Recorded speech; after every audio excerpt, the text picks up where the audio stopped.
আজ কতদিন হয়ে গেল দুধ খাওয়া হয় না। আজ দুধ চুরি করে পেট ভরে খেয়ে নেব। আচ্ছা, বাকি রইবে তা কাল সকালে বাজারে বিক্রি করে দেব। হি হি হি। দুধও খাওয়া হবে আমার, আবার সেই দুধ বিক্রি করে টাকাও কিছু পাওয়া যাবে। যাই, কোনো অঘটন ঘটার আগেই খুড়োর গরুর দুধ চুরি করে পালাই। হি হি।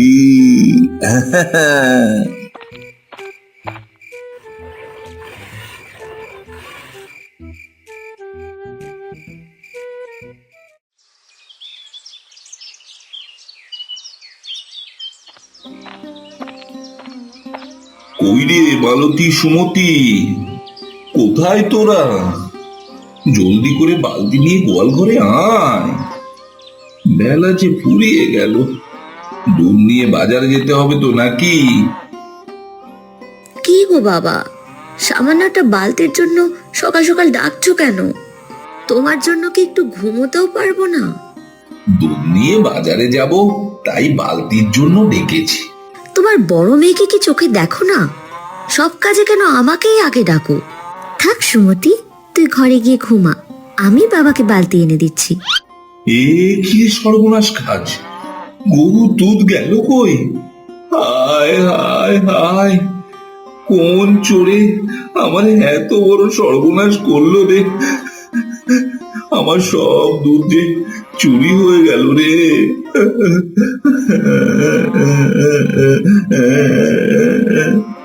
এসব কি বলছো বাবা? কি করে এমনটা হলো? রাতে নাক ডেকে ঘুমোলে চোর তো আসবেই। বলি দিদি, তোর কি কোনো আক্কেল জ্ঞান নেই? রাতে একটু গরুগুলোকে পাহারা দিলে আজ আর দুধ চোরে নিত না। ওরে ওরে, তোরা দুই বোন এবার একটু থাম। গরুর দুধ চুরি হয়ে গেছে, তাতেই আবার মাথা ঘুরছে। এই দুধ বিক্রি করেই যে আমাদের সংসার চলে। এ বিধাতা, এখন আমি কি করব?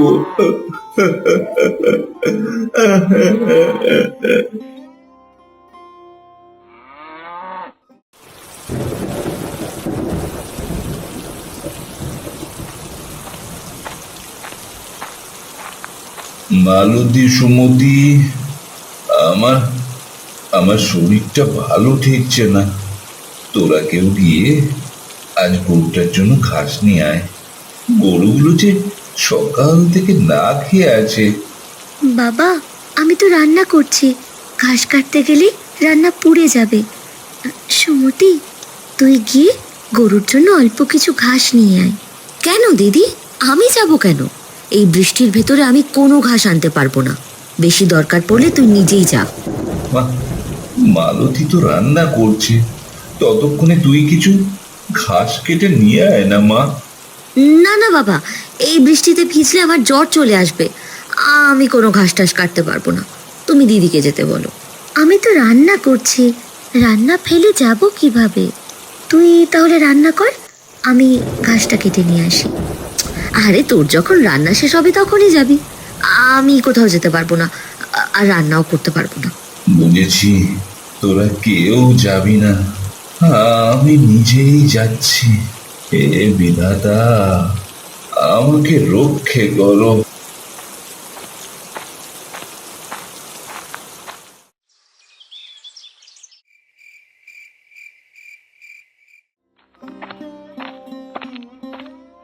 এই কি বাবা, তোমার কি হয়েছে? আজ এত তাড়াতাড়ি শুয়ে পড়লে কেন? রাতের খাবারও তো খেলে না। আমার শরীরটা ভালো ঠেকছে না রে। মনে হচ্ছে আমার সময় ফুরিয়ে আসছে রে। খুব খুব কষ্ট হচ্ছে নিঃশ্বাস নিতে। এভাবে বলো না বাবা, তোমার কিছু হয়ে গেলে আমার কি হবে? বাবা, তুমি এখানেই থাকো, আমি এক্ষুনি ডাক্তার মশাইকে ডেকে নিয়ে আসছি।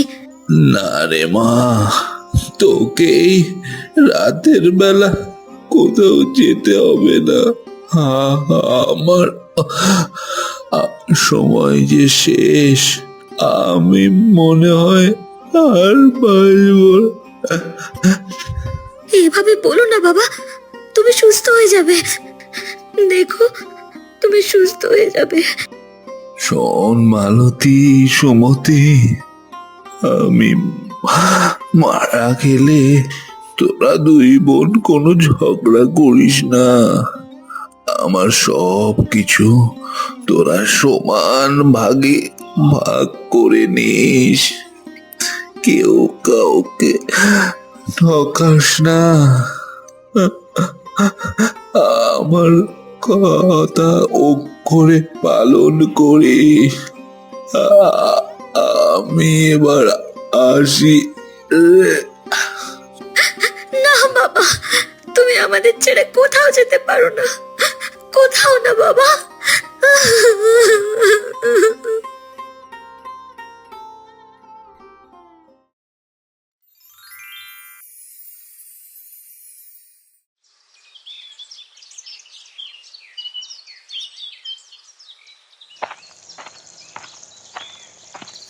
শোন দিদি, বাবা মারা যাওয়ার আগে সবকিছু সমান ভাগে ভাগ করতে বলেছে।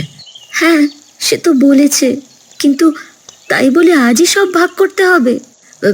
না না, এইসব জিনিস নিয়ে বেশি সময় নষ্ট করতে পারবো না। শোন, আজ থেকে ঘরের ভেতরটা আমার আর বাইরের অংশটা তোর। গরুর সামনের টুকু তোর আর পেছনের টুকু আমার। আর মুরগিগুলো তোর, মুরগির ডিমগুলো আমার। বাবা আজ একদিন হলো মারা গেল, আর এখনই সব ভাগ করতে হলো তোর? অত কিছু বুঝি না দিদি, যে ভাগ করেছি সেভাবেই চলবে। বাবা মারা যাওয়ার আগে বলে গিয়েছিল সব কিছু সমান ভাগে ভাগ করে নিতে। তুই যখন এত করে বলছিস, তখন আমার তো আর না করার উপায়ও নেই। ঠিক আছে, তুই তাহলে তোর কাজ শুরু করে দে।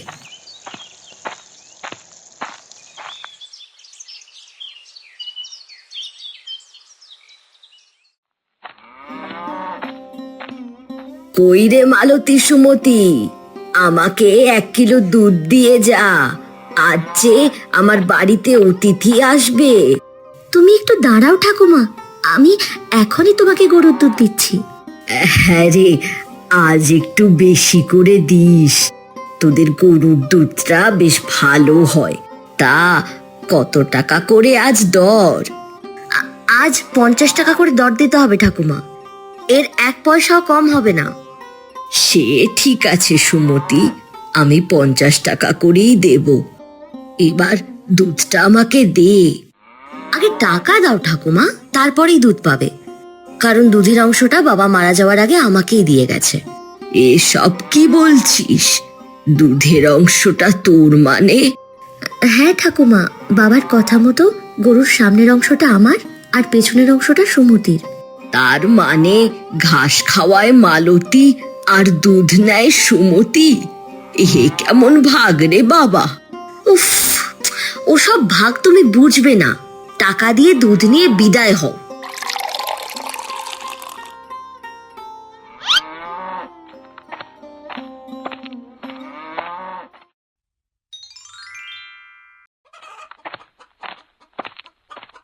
আরে, এই কে দিদি? মুরগিগুলোকে খাবার দিসনি কেন? জলদি করে খাবার দে, নইলে তো ওরা ডিম দেবে না। আমি এখনই খাবার দিচ্ছি, তবে আমাকেও একটা ডিম খেতে দিস। না না দিদি, তোকে কোনো ডিম দিতে পারবো না, তাহলে যে বাবার আদেশ অমান্য করা হবে। বাবা মারা যাওয়ার সময় বলে গিয়েছে সব কিছু সমান ভাগে ভাগ করে নিতে হবে। তাই বলে আমাকে একটা ডিম খেতে দিবি না? আমি তো কত কষ্ট করে মুরগিগুলোকে খাবার খেতে দিই। দিতে তো ইচ্ছে করে দিদি, কিন্তু বাবা যে বারণ করেছে, তাই তো দিতে পারি না।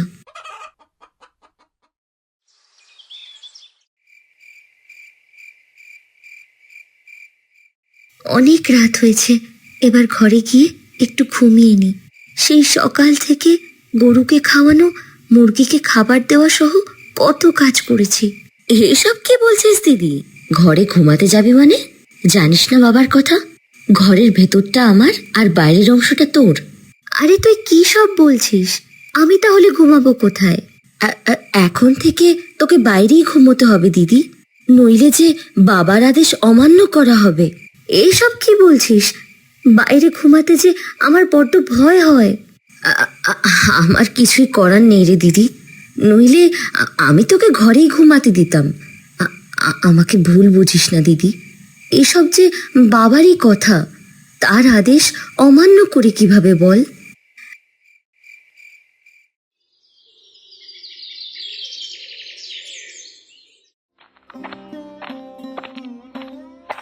দিদি, তাড়াতাড়ি গরুগুলোর জন্য ঘাস কেটে নিয়ে আয়, আর মুরগিগুলোকেও খাবার খেতে দে। কাল ডিমও কম পেয়েছি, আবার দুধও কম পেয়েছি। আমি তো সকাল থেকে কিছুই খাইনি, বলি আগে কিছু খেয়ে নি, তারপরে না হয় গরুগুলোকে খেতে দেব।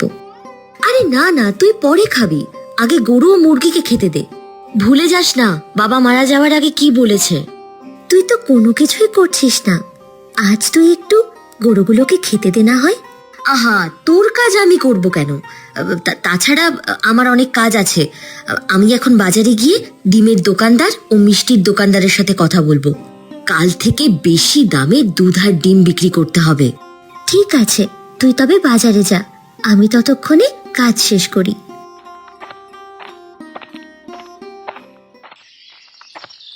শোনো শোনো শোনো, প্রধান মশাইয়ের সিন্ধুকের সব ধন সম্পত্তি চুরি হয়ে গেছে। কেউ যদি চোরকে ধরিয়ে দিতে পারো তাহলে তাকে অনেক টাকা পুরস্কার দেওয়া হবে। শোনো শোনো শোনো, প্রধান মশাইয়ের ঘরে চুরি হয়েছে, কেউ চোরকে ধরিয়ে দিতে পারলে তাকে প্রধান মশাই অনেক টাকা পুরস্কার দিবে। ইস, আমার যদি জাদু শক্তি থাকতো তাহলে প্রধান মশাইয়ের চোরটাকে ধরে অনেক টাকা পুরস্কার পেতাম, কিন্তু আমি তো বুড়ো মানুষ, ওসব চোর টোর তো আর ধরতে পারবো না।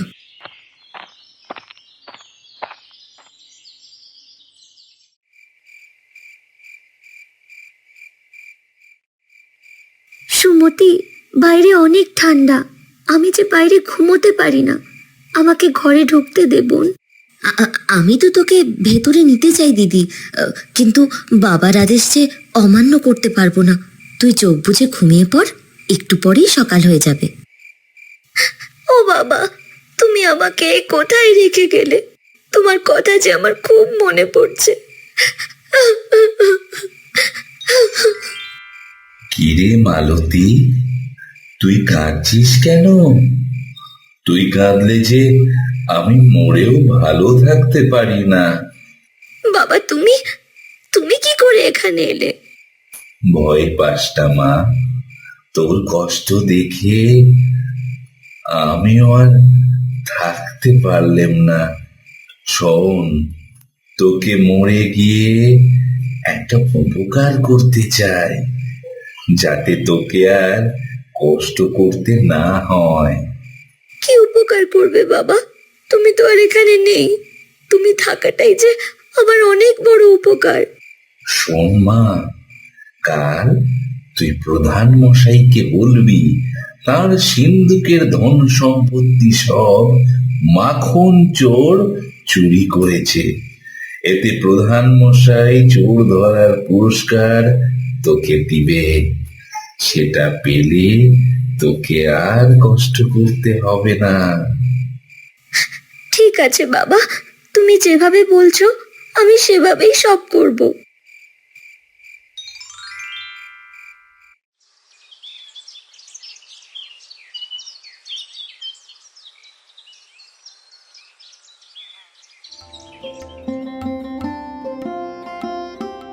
কোথায় সেই মেয়ে?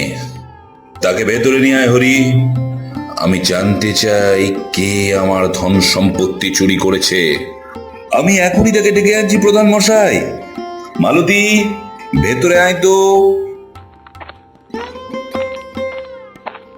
প্রধান মশাই, আপনার সিন্ধুকের ধন সম্পত্তি চুরি করেছে মাখন। আপনি মাখনকে এখনই ধরে নিয়ে আসুন। কি? মাখন চোর? আরে আমি তো ভুলেই গিয়েছিলাম, আমাদের গ্রামে আগে মাখন চুরি করত। হরি, মাখনকে এখনই ধরে আনার ব্যবস্থা করো, আমি ওর শেষ দেখে ছাড়বো। প্রধান মশাই, এবার পুরস্কারটা যদি দিতেন তাহলে আমি চলে যেতাম। সে নিয়ে তুমি ভেবো না, আমি তোমার পুরস্কারের ব্যবস্থা এখনই করছি। হরি, এই মেয়েকে তার পুরস্কার বুঝিয়ে দাও। এরপরে ওই মাখন হতচ্ছাড়াকে ধরে আনো। আমি ওর 12টা বাজিয়ে ছাড়বো। আজ্ঞে প্রধান মশাই, আমি এখনই মালতীকে তার পুরস্কার বুঝিয়ে দিচ্ছি। এরপর ওই হতচ্ছাড়া মাখনকে ধরে আনছি।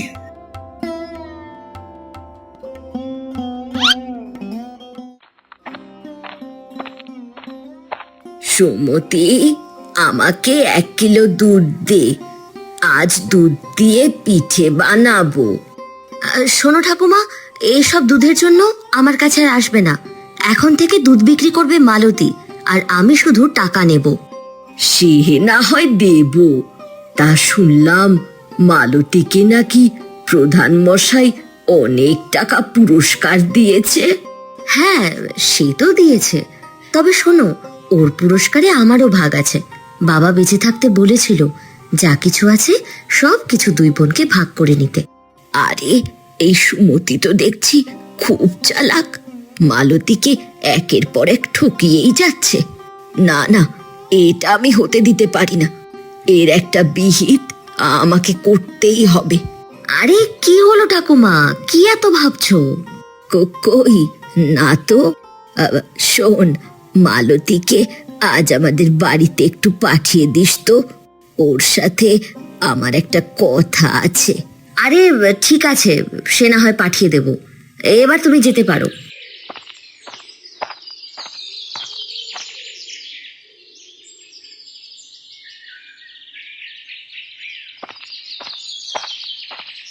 কি হয়েছে ঠাকুমা, তুমি আমাকে ডেকে পাঠিয়েছিলে? হ্যাঁ রে মালতী, তোকে একটা কথা বলতে ডেকেছি। তবে আমার কথা কিন্তু তোকে অক্ষরে অক্ষরে পালন করতে হবে। তুমি আমার আপনজন ঠাকুমা, তোমার কথা না শুনে কি আর উপায় আছে? আয়, আমার কাছে আয়, তোকে কানে কানে কথাগুলো বলে দেই। বলা তো যায় না, দেওয়ালেরও যে কান আছে। ঠিক আছে ঠাকুমা, তুমি যেভাবে বলছো সেভাবেই সব হবে।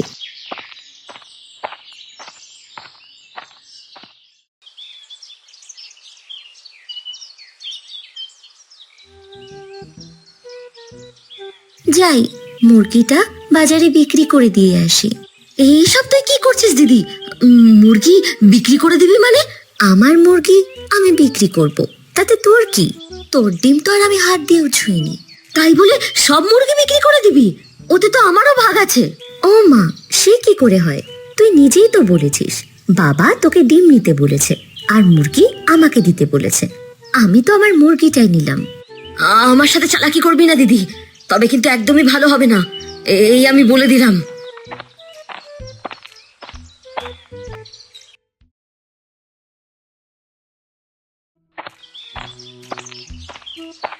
আরে এ কি সুমতি, গরুর দুধ কোথায়? বালতি তো একেবারে ফাঁকা দেখছি। আসলে আজ দুধ হয়নি ঠাকুমা। কেন রে সুমতি, আজ দুধ হলো না কেন? আসলে মালতী দিদি গরুকে ঘাস খাওয়ায়নি, তাই গরু দুধও দেয়নি।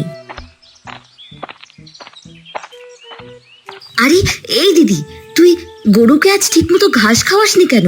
গরু যে দুধ দিচ্ছে না। আমার তো সামনের অংশ, আমার ইচ্ছে হবে যখন তখন ঘাস খাওয়াবো। ওরে, তোর ইচ্ছে মতো কাজ করলে গরু যে দুধ দেবে না সে তো আমার দেখার বিষয় না। বাবা তো তোকে গরুর পেছনের অংশ দিয়েছে আর আমাকে দিয়েছে সামনের অংশ, তাই আমি গরুকে ঘাস খাওয়াবো নাকি খাওয়াবো না সেটা আমার বিষয়। এসব কিন্তু তুই একদমই ভালো করছিস না দিদি। আমার সাথে এমনটা করলে কিন্তু তোকে একদিন পস্তাতে হবে।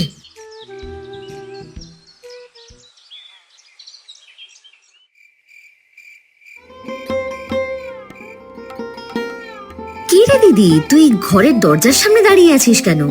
এভাবে থাকলে আমি ভেতরে যাব কি করে? সে আমি কিভাবে বলবো, আমি তো আমার অংশে দাঁড়িয়ে আছি, তোর তো ভেতরের অংশ, এটা তো আমি ছুঁয়েও দেখিনি। শোন, এসব কিন্তু একদমই ভালো হচ্ছে না, তুই কিন্তু অনেক বেশি বেশি করছিস। ও মা, সে কি করে হয়? আমি তো ঘরের বাইরেই দাঁড়িয়েছি, ঘরের ভেতরে তো যাইনি। দিদি, আমাকে ক্ষমা করে দে, আমি আমার ভুল বুঝতে পেরেছি, এবার আমাকে ঘরের ভেতরে যেতে দে। আহা, সে কি করে হয়? ঘরের বাইরের অংশটা তো আমার অংশ দিয়ে তুই কেন ঘরে যাবি? ও দিদি, আমি তোর সাথে অনেক অন্যায় করেছি, দয়া করে আমার সাথে এমনটা করিস না। আমার যে অনেক বড় ভুল হয়ে গেছে, আমাকে তুই ক্ষমা করে দে। আরে না না, শুধু কাঁদলে তো হবে না বোন, আগে সবকিছু ন্যায্যভাবে আমাকে বুঝিয়ে দিতে হবে, তবেই তোকে আমি ক্ষমা করব। এই নাক মুলছি, এই কান মুলছি, আমাকে তুই ক্ষমা করে দে দিদি। আমি আর কোনোদিনও তোর সাথে অন্যায় করব না, সব সময় তোর সাথে সব কাজ সমান ভাগে ভাগ করে নেব। এবার আমাকে মাফ করে দে, মাফ করে দে। আচ্ছা ঠিক আছে ঠিক আছে, তুই যখন তোর ভুল বুঝতে পেরেছিস তখন আমার আর কিছুই করার নেই। যা, আমি তোকে মাফ করে দিলাম।